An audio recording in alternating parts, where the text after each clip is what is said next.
Great. Next question is from Amy. Illegal immigration is killing my small business. I can't compete against people who don't pay income taxes and state taxes. How are you helping small business owners and their employees? Yeah, no, I absolutely agree with this. I owned restaurants for 35 years. It's what got me into politics. The local Chamber of Commerce asked me to go on the planning committee before I went on the city council. And as a restaurant owner, it was very frustrating because I was competing against restaurants who were taking a risk, but it was a fairly calculated risk because there weren't enough enforcement officers on sales tax, on payroll tax.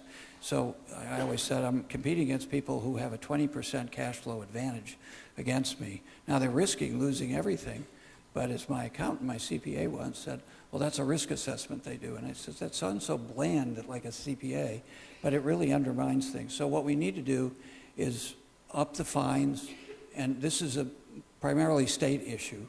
I'm trying to think where federal taxes would apply. I'm sure there's some of it. But I'd be happy to talk to you if you've got ideas, because of my experience was like your experience and it's going on. We had hearings in the legislature when I was up there with a colleague, Mimi Walters, who came to Congress but didn't get reelected last time, about the underground economy in California. And it really hurts everybody because everybody should be paying the same amount. And then we should make sure that those investments are being used, taxpayer money is being used well, but people know that they're probably not going to get audited because we don't have enough auditors. And it's ironic in sales tax because most of the transactions now are by credit cards, which are easy to follow. The restaurant business used to be famous. I never did this. It used to be called privates. What are your privates? That means how much of the cash at the end of the night do you take home and don't report it.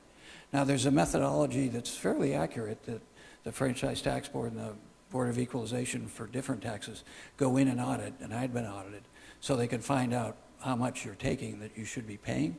But it's easier now, ironically, because there's a paper trail, because most of these purchases, whether you buy lunch or dinner or a TV, you're not paying cash for it. So it's a real statement that it's so bad, even though it's easier to hold people accountable. And then I would say some of the consequences aren't steep enough, some of the fines. So, but I'd be happy to talk to you about it. I'd love to have your ideas, because to the degree I could work at it in my current job or get friends and colleagues in the legislature to work on it, it's really important.